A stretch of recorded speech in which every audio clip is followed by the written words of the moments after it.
Hi, my name is Alexa. The prose that I've chosen to perform is Ugly Duckling.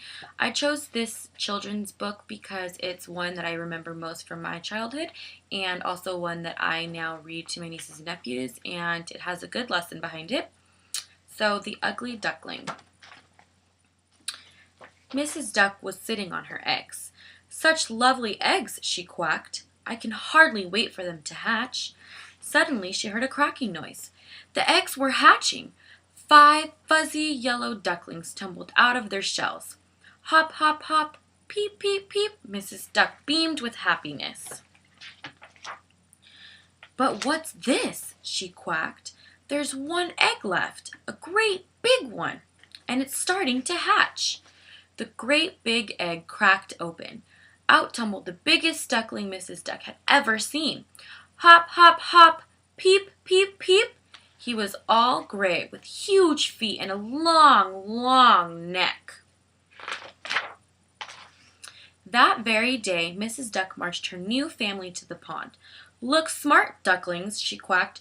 "Feathers straight, beaks up, and feet turned out. Stay in line and follow me." Mrs. Goose, Mrs. Hen, and Mrs. Turkey were already at the pond with their babies. "What a grand family of little ducklings!" they called to Mrs. Duck. Then they saw the last duckling. "What a long neck!" honked Mrs. Goose. "What big feet!" crackled Mrs. Hen. "What happened to his feathers?" Mrs. Turkey. "Oh dear, what an ugly duckling!" agreed all the farmyard fowl. Just then the ugly duckling tripped over his own big feet and fell on his beak. Everyone laughed. Poor ugly duckling, he hid his head under his wing. That was just the start of Ugly Duckling's troubles. Nobody in the barnyard liked him. The chicks wouldn't share corn with him. The baby turkeys tripped him when he ran after a bug. The goslings made him it whenever they played tag. Everyone pointed out his big feet and his long neck.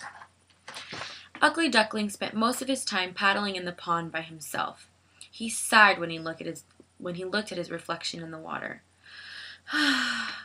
"What's wrong with me?" he asked himself. "Why doesn't anybody want to be my friend?" One day a flock of birds with elegant wings, snowy white feathers, and long necks flew over the pond. Ugly Duckling had never seen anything so beautiful. Why couldn't he be like them? The days were getting shorter, the nights were getting colder, but Ugly Duckling was not welcome in the warm barn. He paddled across the pond. He hid in the long grass with his head under his wing. He stayed there through the long, icy winter. At last, warm spring days brightened the pond. All the barnyard fowl came back to swim and play and visit. Ugly Duckling had grown much larger. He stretched his long neck and glided into the water. Suddenly, he looked up. There were the elegant white birds he had seen last summer. They were swimming right toward him. "Oh no," sighed Ugly Duckling. "These beautiful birds have come to laugh at me." But the birds didn't laugh at Ugly Duckling. They swam all around him, making friendly sounds and stroking him with their beaks. He looked at their snowy white feathers. He looked at their long, graceful necks. Then he looked at his own reflection in the pond. He had snowy white feathers. He had a long, graceful neck. He was no longer an awkward, ugly duckling. He was a beautiful swan. The ducks and the chickens and turkeys stared at the new swan. "He's the grandest swan I've ever seen," clucked a chicken. "Look at his lovely white feathers," gobbled a turkey. "What an elegant neck," quacked one of the ducks. "I wonder where that swan came from." The swan swam and played with his new friends. He was beautiful now, but he would never forget how it felt to be an ugly duckling, and he would always remember that plain feathers can hide a noble heart. The end.